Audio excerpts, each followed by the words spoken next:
What's up? Welcome to Founders Club. Thanks for pressing play. Today, we got another treat for you. We have Stephanie Styll, founder of Killjoy. She's here to share how she turned a personal decision to quit drinking into Nashville's first alcohol-free beverage shop. From getting fired moments after pitching her exit plan to navigating the fast-growing zero-proof market, Stephanie unpacks the realities of experiential retail, the challenges of working with family, and how to disrupt an industry by creating community rather than just selling products. Let's get into it. Stephanie, thanks so much for joining us. Yeah, thanks for having me. Tell me a little bit about what's been keeping you busy outside of Killjoy. Oh my gosh. Well, the main thing right now is that I am working on a TED Talk. Ooh. Whoa, big. Yeah, so I'm part of TEDx Nashville, the Future of Joy event that's on October 19th. So I'm trying to memorize a 15-minute talk. Wow. That's exciting. Oh my gosh, you have to memorize. There's no teleprompter for that? No teleprompter. Okay, Yeah. well, my dreams to give a TEDx talk are Does that instantly done. disqualify us? That instantly disqualifies us, Yeah. at least me. I feel like you could do that. Gonna have to replace it with something else on the bucket list. Yeah. Tell me about the process of applying and pitching TEDx and how's that journey been so far? Honestly, I don't know that much about it. They, the president of TEDx Nashville reached out to me last cool. January, and we sort of struck up a friendship. And then he said, I think this would be a good fit for our event in October. And that's how it happened. So it was kind of too easy. Sorry, people. Not the advice that I wanted to hear. The secret there is be in the right place at the right time. And how have you been thinking about crafting the talk and writing it, and what was that like for you? It has been a process. Yeah, it's been a lot of iterating, and I mean, and they have a lot more input than I expected. Yep. So it's been kind of like school. Because there is a TED Talk, TEDx kind of formula. There is, in terms of what has worked well, what materials look like, and then obviously the 15 to 17 minute format. Yes, in general. And I don't really like rules very much. I think many entrepreneurs do. That's why we do what we do. And it's tough because part of my message and my brand is communicating that alcohol-free isn't deprivation, it's fun. And so that's what I try to communicate, right. And they want something more formal. Yeah. So how do you take an anti-establishment message and then bring it to an institution like TED? Yeah, exactly. So it's been more challenging than I expected, but we're almost there, I think. Excited to see it. Excited to buy a ticket and go see it. In the zero proof world, what's the best zero proof drink that you've had recently, and what has made it your new recent favorite? Ooh, that's a great question.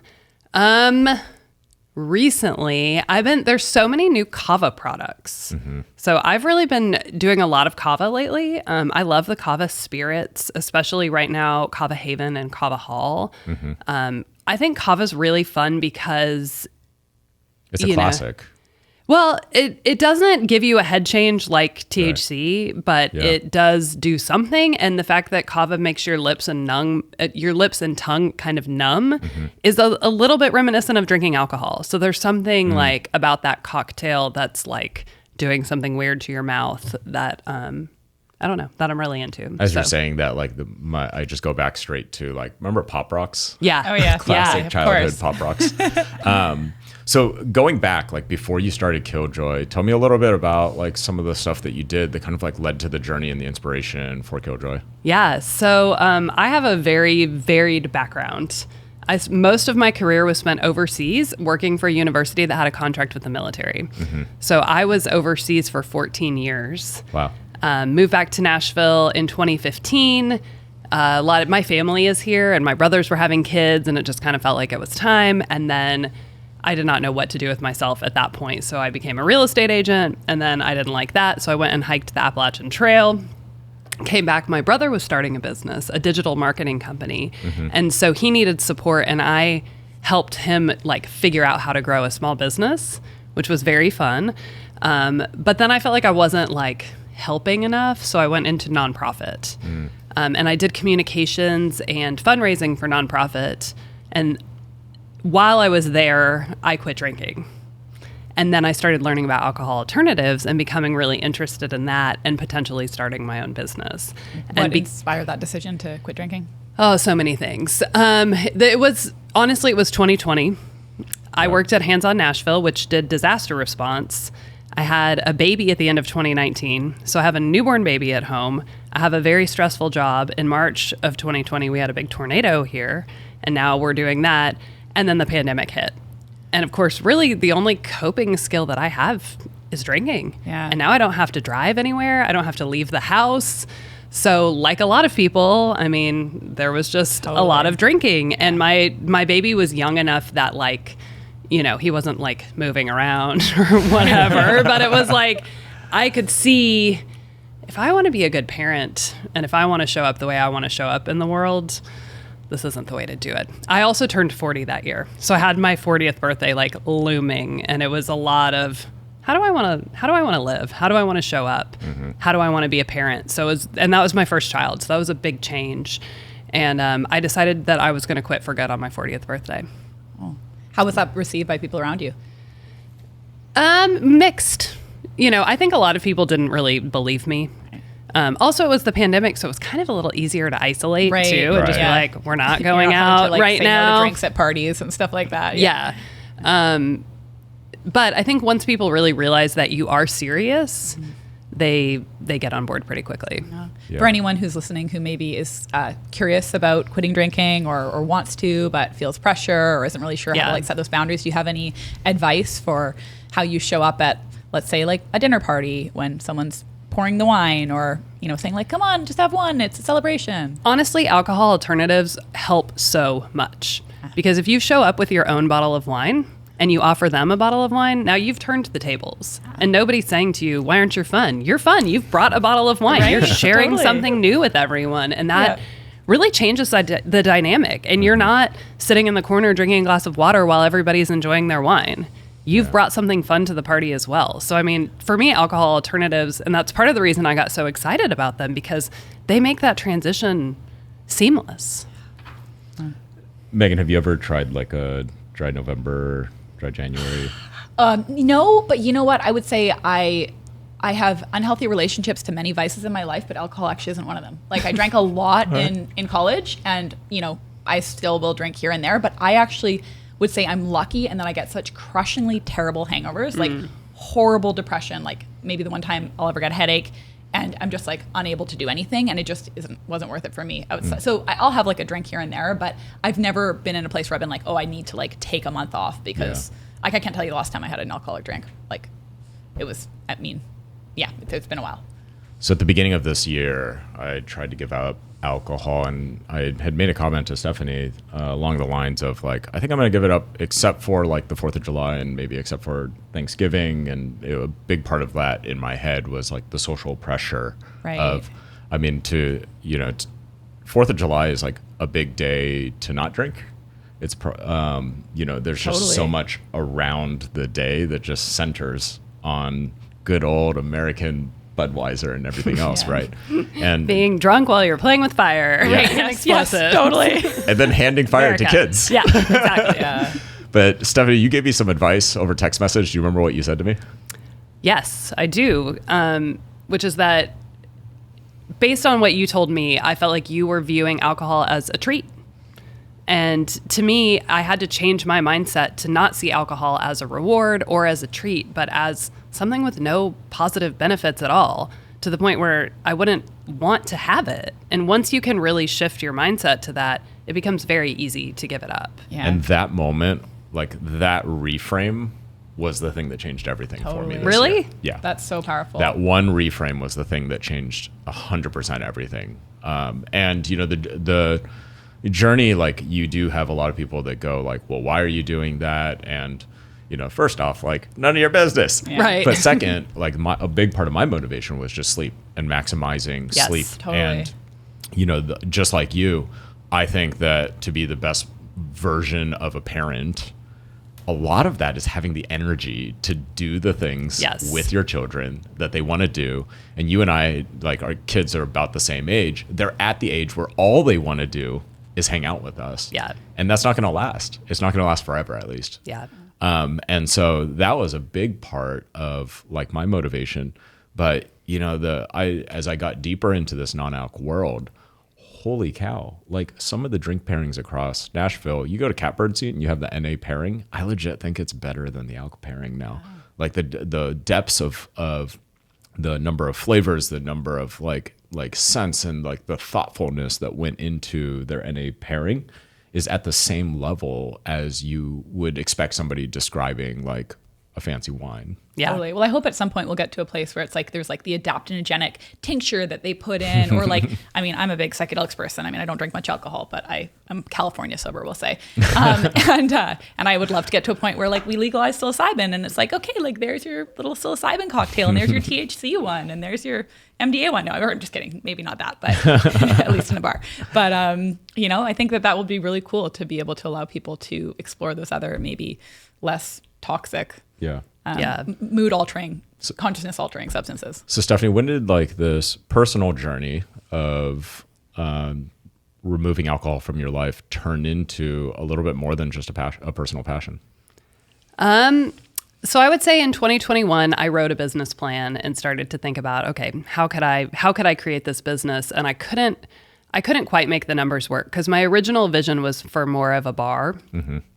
And so at the end of that year, and I had just been talking about it nonstop and like dreaming about it and trying to figure out like, how do I do this business and what is it? And my brother-in-law was on a songwriting contract and it ended. And he was like, I have some free time. Let's start doing pop-ups. Yeah. Like, let's do the smallest version of this. And I was like, okay. And my friend Juan owns the loading dock. Mm-hmm. And so I reached out to him and I said, could we do some pop-ups in January in your space? And he was like, sure. Yeah. You know, it's just sitting there in the evenings. So we did a couple of alcohol-free pop-ups there. And then we found that little kind of closet was for rent. So I decided to go ahead and rent it because it was affordable and I thought it would be a good incubator.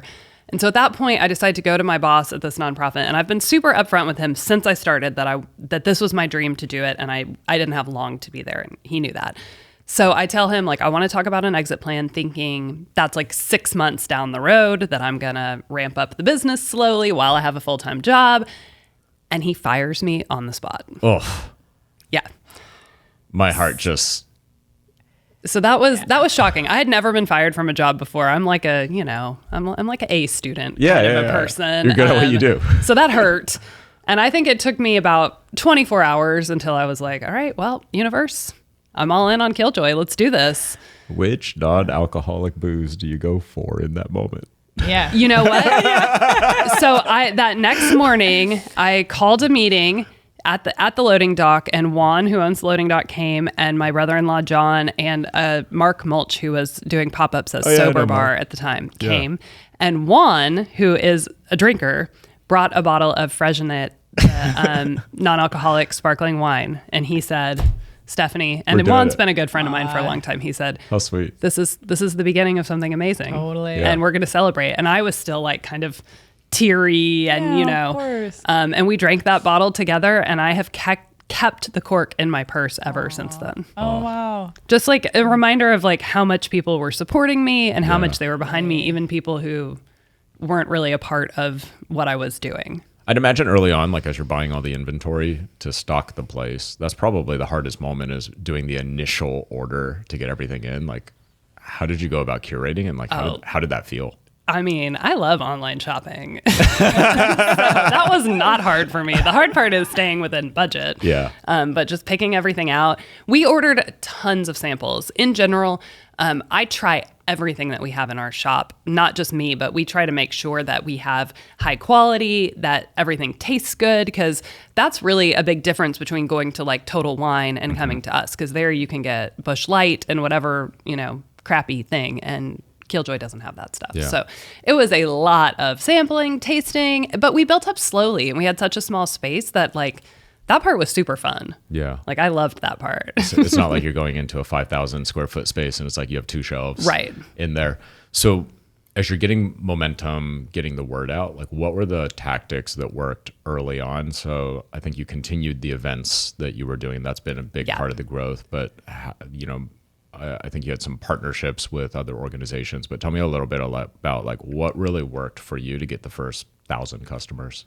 Yeah, I think events were a big part of my growth strategy. I wanted, as I said, when I initially sort of conceptualized it, I thought about a bar. Mm-hmm. And I thought about a community that wasn't centered around like a program or anything like that, but was just fun and you could meet people. So we started creating that. And then I found, I started talking to people at events and finding out what they wanted. And a lot of people were really wanting to find out more and more about drinks. So the events became a little bit more drink focused, like drink tasting markets, and a lot of sampling type of events more than just like parties. And so doing that really brought a lot of people in through the doors and helped people to get acquainted with these products. Because when you walk into a shop that's non-alcoholic, it's completely overwhelming because you're like, I've never seen any of this stuff before. Like, I have no idea where to even start. So that was a big strategy, as well as collaborating with a lot of other small local businesses who have followings to try to help, get in front of their audience and get the word out and get people to come in and see what the products are about. I also hosted every month like an alcohol or a non-alc 101 class. And I've done several with the USN like night program and hosted wine tastings and all kinds of like educational events. Hard-hitting question. Is a bar off the table? It is not, but financially right now, I think it's still a very challenging space. So we Juan and I together, we're going to open like a coffee shop / bar. And I think that if it's a / non-alcoholic bar, that it has very possible. A non-alc Pinewood social, something for every time of day. Yeah. So, I mean, I think as long as you're doing more than just non-alc, because right now we do a weekly bar night. So we rent out Gramps Garage Bar and we have a totally non-alcoholic bar night. And when we do programming, people come. People don't usually have more than 2 drinks. Yeah. So that's the thing, is you have to have volume to make a non-alcoholic bar work. 7 nights a week to have that volume. Yeah. I think we'll get there, but I don't think we're there yet. Right. Do you guys have an online store as well? Or we do. Yeah. Okay, cool. And is that like international or people coming there? It's just national. It's national. It's just national. Yeah. So, but where are most of your customers from? That is a great question. I have no idea. We don't do a ton of shipping. It's just like a few orders a week. We haven't really promoted it because our infrastructure is still very small. So we were like, let's see if we can do this. Right. No, that's great to sort of test out other markets and kind of see where your main customers are from and see if there's an expansion opportunity there. Yeah. Bring me back to the moment where, like the first moment where you were like, oh my gosh, this is going to work. I mean, honestly, it was right after I got fired because I was like, this has to work. I am going to make this work, like no matter what. I don't know. I guess maybe that moment was in January of the following year. So we opened the doors officially on April 1st of 23. And in January of 24, I had a drink tasting market and 400 people came. Whoa. Wow. That was bonkers. And I was like, okay. There's more interest in this than I thought. Whoa. Do you get any data from your customers in terms of like what has brought them to the sort of sober curious community or? Sure. I mean, I ask people all the time, like, those types of questions. And I mean, for most people, it's the same as what you said. They want to be a little bit healthier. Yeah. They're trying to get better sleep. They're trying to reduce their sugar. And just recently, I've talked to several people who've started taking weight loss drugs. Oh, yeah. GLP-1s. Yes. Yeah. And they're like no longer able to drink and they miss their favorite beverages and stuff like that. Yes. So there's so many different reasons. We have a lot of pregnant women that come in. But I think the more that like drinkers learn about these products, we'll see a lot more folks. Because last night I was at Beyond Bourbon at Oz Arts, talking to a lot of folks who would come up and go, oh, yeah, I know someone who doesn't drink. And I was like, actually, this isn't for them. Right. Okay. This is more for you. Yeah. Because you're a bourbon drinker, and it's probably not a good idea to drink bourbon 7 nights a week. Right. And the night when you're not drinking, I've got something for you. What's the demographic typically? Or do you sort of see, is it typically more millennials, more Gen Z? It's a mixture. I would say our main customer that we see is like 25 to 45 female. And that's maybe just because I'm the face of the business. But I also have really seen that with events and with a lot of things that I'm seeing, especially in the entrepreneur world, women are driving things. Yeah. Women are showing up. Women are leading the change. And I love that. Yes, me too. Yes. And I think women, No offense, Vincent, but I think we're like just a little more self-aware with our emotions, and we recognize maybe when we're using alcohol to numb, and we're like more open to being like, maybe I shouldn't do this. Whereas like I should feel my feelings instead. Whereas like for men, I mean, you guys have all sorts of reasons as to why you haven't been socialized to feel your feelings and feel safe in that discomfort and vulnerability. But I think men are still more likely to, like, for example, like women, there's more instances of depression in women, but there's more instances of alcoholism in men. And what we sort of infer from that is that men are masking their depression with alcohol. Yeah. On behalf of all men, I guess we accept that feedback. But a lot of the activities that men do, like what's interesting is like men do activities sitting side by side. Yeah. You go watch a movie together. Totally. You go watch a game together. Like like you don't get around. You don't like gather around to Like do play anything poker.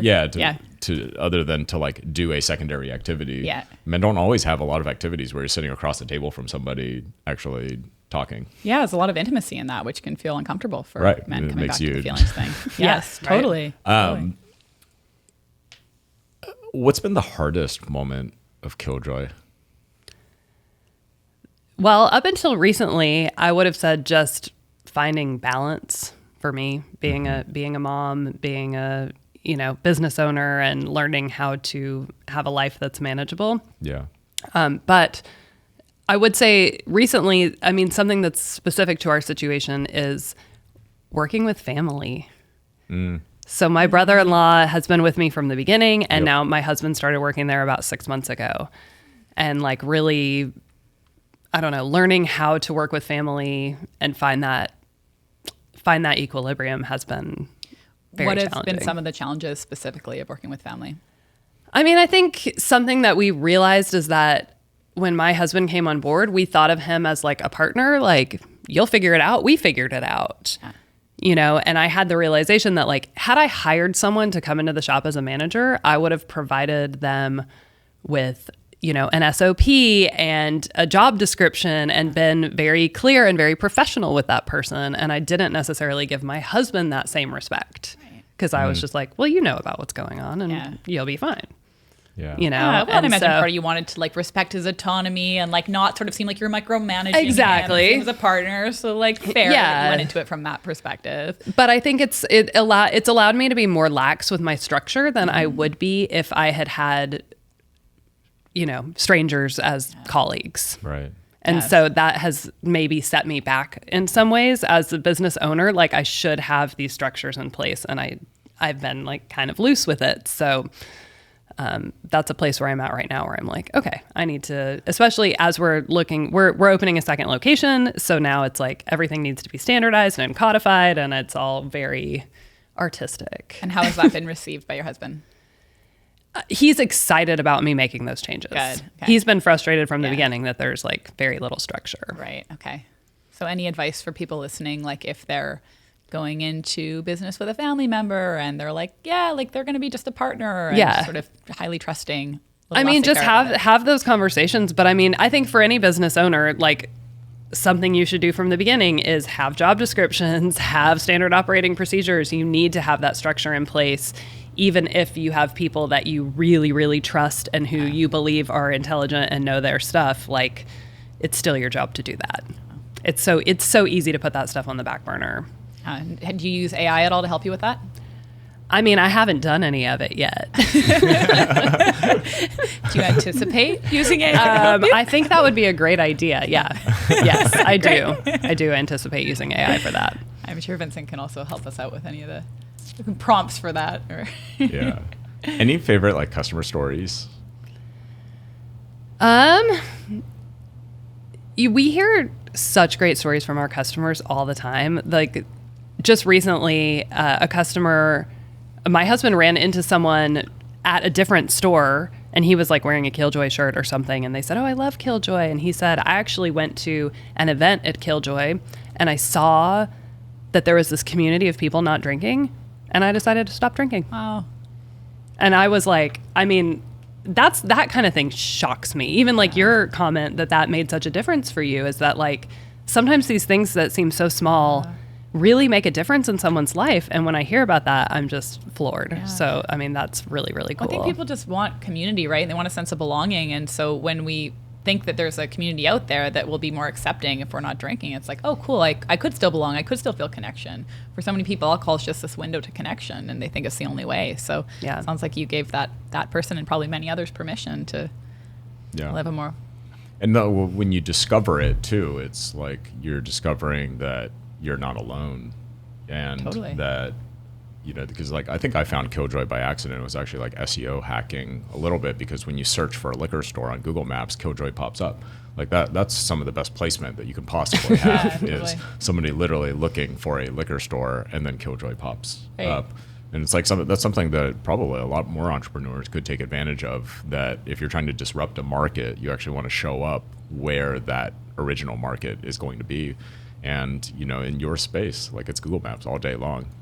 And then when you see the Google reviews and how many reviews there are, and you start looking at the photos, like that's where, it can be easy to then jump on board. Tell me about the transition from like early days, do everything yourself, to building the team. Recently announced that you're opening up a second location, so now you literally can't be in two places at once. Right. Like how have things evolved? Because I worked with my brother on his small business many years ago, I went into this knowing that I wanted to be a business owner and not, somebody working in the business. Mm-hmm. So I was working in the business in the beginning because financially I had to, and I haven't worked in the shop now in a long time. So my role is to figure out how to get the business to operate without me being in it. However, that comes kind of in waves, because like I had someone doing a bunch of stuff and then they left, and then I kind of filled in with that, and it realized it wasn't actually that hard.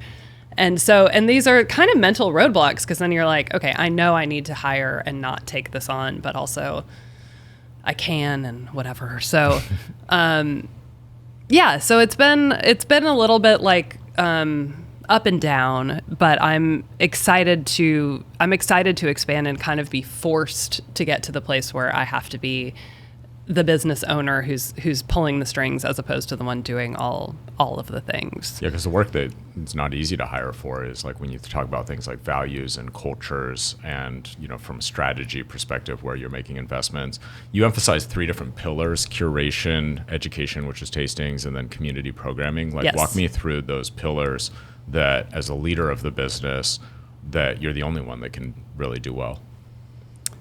Curation, obviously, my team can handle that. Mm-hmm. We already have most of the products figured out, but sampling new products and finding good ones, I feel comfortable with other people doing. The community building that structure is kind of built. Yeah. Because we have Gramps every week. We have this programming. So that's already kind of just like running. What was the third thing? Education tastings. The education and tastings. I guess that goes also, along with the community programming. Yeah, it does. And so, and we've been working alongside with brands now for a long time. So my team has those relationships. Mm-hmm. And I'm trying more and more to get brands and other people like that involved, because that's part of getting it off of my plate, is getting the experts in there to help connect directly to the people. And that's been working really well. Yeah. How do you get people past like the common like misperceptions or like the stigmas? Because a lot of times, like, your first exposure to NA, you start thinking, okay, club soda, that's not the same as bourbon. And then, sometimes it'll evolve into maybe kombuchas or, your Spindrift like drinks. But when you say NA drinks, and really the NA drinks that you're curating, whole different level than, nothing against Spindrift, love a Spindrift. Yeah. But that's not what we're talking about here. Like, how does that education like journey usually go? In general, I don't see it as my role to convert people who are not into this. Mm-hmm. I see it as my job as if you come in and you're like, I'm sort of curious about non-alcoholic wines. Now we can be your total guide and help you. So I haven't really tried to touch that part of the population that doesn't know about this, doesn't care about this. Yep. However, Andrew Huberman's doing a good job of reaching those Right, people. no kidding. yeah, well, exactly. And once they listen to that podcast and they're like, huh, and then they hear about Killjoy, and there's like, it tends to be a slow process for people to kind of come around to this. Like even my dad, for example, you know, when I opened, like, okay, I'm a drinker, I don't get it. But like I left a bottle of tequila at his house, non-alcoholic tequila. And one day in the afternoon, he was going to make a margarita, and he thought, oh, well, maybe I'll use this instead because it's noon. And he was like, oh, this is good. Yeah. And then he started using it like half of the time when he makes margaritas. Right. And suddenly he's like, oh, I get how this is useful. But it took him like a year. And I see that for a lot of people. So they kind of need to come around to it on their own. And what they do is then they find, oh, well, there's a really cool place I can go that lets you try everything. And the people are really fun. So like, this is something I'm into. So we're trying to make it just like a good place for them to land. But I also do a lot of events. And so like last night I do a lot of charity events. All the charities want non-alcoholic drinks at their events, and it's kind of wearing me out. And I often have other people go, but last night I had a reason for wanting to go, so I did the like Beyond Bourbon event, which was very much like I was talking about. It was drinkers, Right. So that was an opportunity for me to try to like convert people and show them like these are drinks for you, which is not normally what I feel like. I don't feel like that's part of our mission, honestly. Yeah. When I was just going to say, I bet it's challenging. I'm just trying to like think through that process for people. And one person might be like, okay, I want to have a non-alcoholic drink because I get really bad hangovers, or I don't like how it makes it makes me turn into after 3 drinks, whatever. But another person might be like, but I just really like the taste of alcohol. And like, it's all about like sort of the taste. And for them, they're like, oh, well, you know, I don't know if I'm replacing my tequila with this non-alcoholic tequila, like, is it quite as good? So it's like just figuring out a person's why behind why they might be interested, and then sort of playing to that. So it's tough to convert people without really knowing like deeply their relationship to alcohol and like what it means emotionally, what it means psychologically, what it means physically, like yes, what historically, like there's just a lot there that you'd be saddled with to try to like convert each person based on their individual profile. Right. I think what's tough is like if you try to compare it, like Diet Coke, nothing is going to taste like a real Coke. Like a real Coca-Cola, like as much as you try, you're not going to get anything close to it. The people who like do a blind taste test, Pepsi versus Coke, and can't tell which one is Coke, I think is just baffling because nothing tastes like Coke. I think that when you go into the non-alc, and like this is something that Stephanie's really helped me with on my journey, is that just like a Coke, an old fashioned is really hard to replace. Like there are exact flavors inside of an old fashioned, and it's really hard to make something and in a blind taste test to trick somebody into drinking an old fashioned. And you know, there's a feeling when you drink old fashioned. There's an environment, there's a vibe, there's like a mental state. Yeah, there's association right? with it, and it's that holistic experience that I've found now is possible to replace.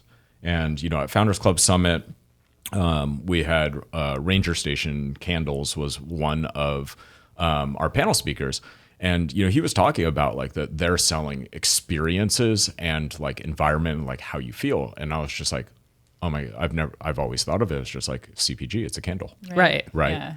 And so that's the thing that I think has been really interesting is when you start exploring these things like 3 Spirit, which is not trying to taste like anything else. What I have found is like mixed well, you can still put it on your round ice cube. You can still serve it in a cocktail glass. You can still put an orange zest on it.